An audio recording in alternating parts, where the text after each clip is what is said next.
Wait, bago ka mag-scroll, maaari ba kitang ipanalangin ngayon? Tara, pray tayo. Lord, I do pray for this person, O God. At naniniwala ako na kaya niya po, Panginoon, nakita tong video na to dahil gusto mong mangusap sa buhay niya, O God. Lord, iparamdam mo po sa kanya, O God, the comfort that comes from you, God. And iparanas mo sa kanya, Panginoon, ang pagmamahal na hindi niya kayang hanapin sa mundong ito, O God.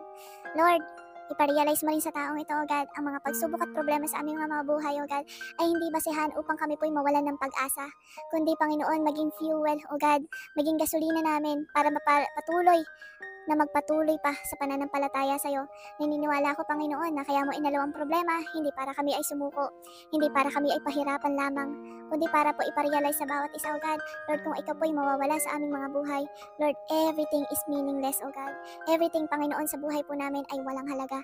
Kaya, Panginoon, this person, bless this person, O God, at mas lalo mo siyang palakasin, at mas lalo niya maramdaman, O God, ang pagmamahal na nagmumula sa iyo, ang comfort na nagmumula sa iyo, O God, ang pag-iingat na nagmumula sa iyo, hindi lang po, Panginoon, sa pagpapala sa mga pinansyal, O God, na makakamit namin maging, Panginoon, sa aming mga kalusugan, most especially sa aming mga pamilya.